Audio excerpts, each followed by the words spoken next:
Welcome back sa Book Gaming Channel. So guys, hindi natin papatagalin to ha. Tuturo ko sa inyo yung Calls of Odin Chosen. Play to earn to gamit ang inyong mobile device. So, Book Gaming, paano mag-farm ng COC? Gusto ko sanang matutunan. So, una-una sa lahat guys, yung link ni Calls of Odin Chosen, ilalagay ko na lang sa description. By the way, yes, pwede nyo laruin to gamit ang mobile device or yung PC nyo. Basta meron kayong Telegram application. So, yung unang gagawin natin, ito nakikita nyo 98,000 na COC token.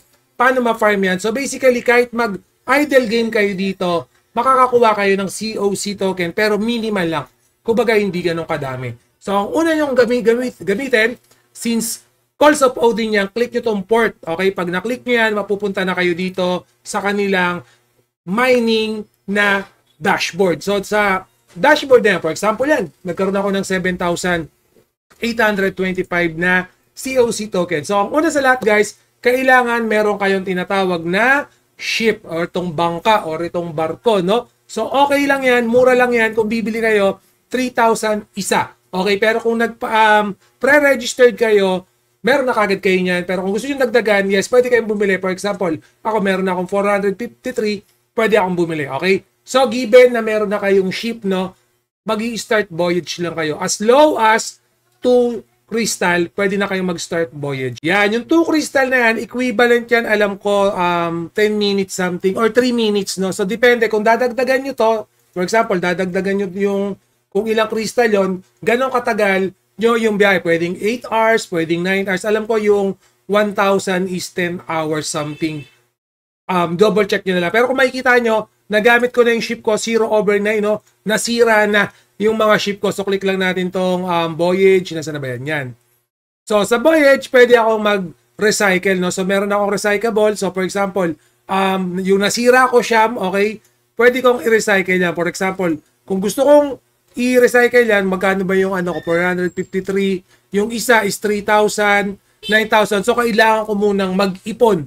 Okay, kahit 3,000 lang kasi nagamit ko na, no? So, kailangan guys, at least meron kayong 3,000 na crystal, okay, para makapag-start voyage kayo. Although ako, mag-iipon ako later on, mag-i-start voyage ulit ako, madali lang naman mag-ipon ng crystal, ha. Pag-ipon ng crystal, yes, gawin nyo lagi tong daily quest nyo, okay, kasi at the same time, gawin nyo tong mga event na nandito kay Calls of Odin, napaka-basic lang ng mga event for this one. Okay, so, ulitin ko, okay, COC token, Book Gaming, para ako magpa-farm ng COC token, punta kayo ng port.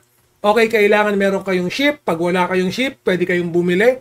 Okay, pag meron na kayong ship at nasira na yung ship nyo, click nyo lang tong voyage. Pwede nyo i-recycle yung mga ship nyo. Okay, so kailangan meron kayong ship. Right now, ongoing pa itong first round ng voyage natin. Yung reward pool na pwede natin makuha is nasa 18,000 million pa. Okay, so marami pa yung pwede nating ma-farm right now. So, later on, mag-iipon lang ako, okay, ng crystal para makapag-start voyage na ako, okay? So, pag may crystal or pag may ship na kayo, click nyo lang tong start voyage and then iset nyo lang kung ganong katagal yung voyage nyo. Minimum of 2 crystal, around 3 minutes something lang yan. Pero ako kasi minamax ko na lahat.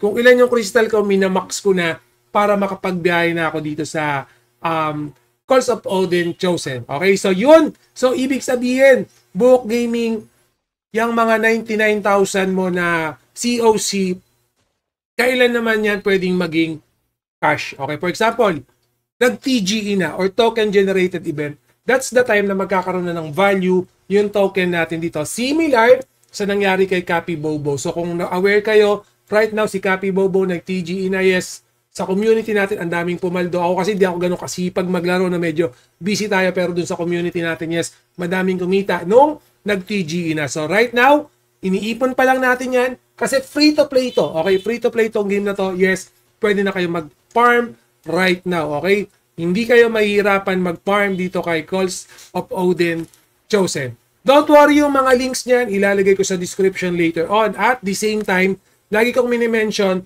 yung mga free to play, play to airdrop na game na yan. Mas maganda, mas marami kayong nilalaro, okay? 5, 10, 15 na games, mabilis lang naman yan. Sa loob ng 1 hour, kaya na nating tapusin laruin yung 15 na application na yan.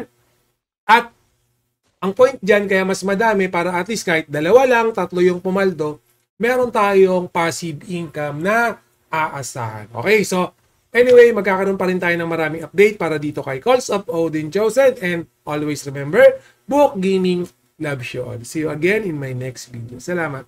Mwah!